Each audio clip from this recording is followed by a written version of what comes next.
Says, now I have a problem. I have this eczema on my limbs, my face, my heels, my foot, my arms, and I have to put a special cream. So what to do?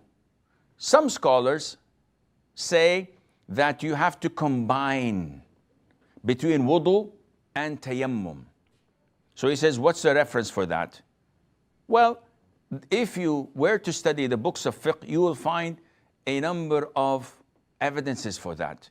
And one of the most famous hadith is Sahibu Shajjah, the man who had an injury in his head.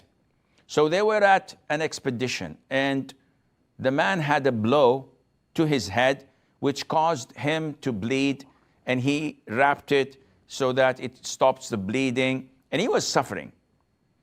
And Fajr time comes, the man wakes up, injured in battle, and he finds that he had nocturnal emission, or what they call wet dream. So he asked his companions, what should I do? If I perform ghusl, I think I'm gonna harm myself, and the wound may suffer, and I would suffer because of that. And they said to him, you have no other alternative. You have to perform ghusl to uplift your major ritual impurity. So he did so, and he died. And the hadith says that the Prophet ﷺ said, قَتَلُوهُ قَتَلَهُمُ اللَّهِ. They've killed him, may Allah kill them. Wouldn't they have asked? Because the knowledge can erase the ignorance of the ignorance. If they did not know, ask, and you will not be an ignorant.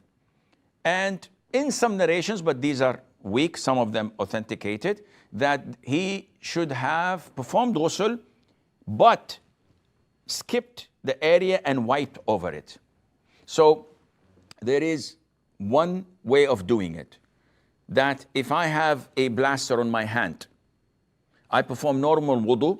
If I cannot remove the blaster or the cast, then I just wipe over it, sufficient. What about if the person is unable to wipe over it, as in the case of creams, or in the case of severe burns? So a person gets, may Allah protect us, all of us, from hellfire, gets severe burns on his arm. So he can wash his right arm, face, wipe his head, wash his feet. But what to do with the left arm? So scholars here say that he cannot wipe over it. There are no bandages over it.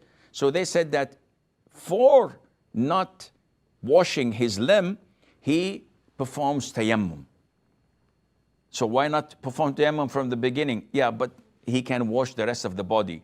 So this was left due to a reason. So scholars say that yes, it is possible to combine between wudu and tayammum in such cases where you are unable to wipe over it, and Allah Azza wa Jal knows best. We have a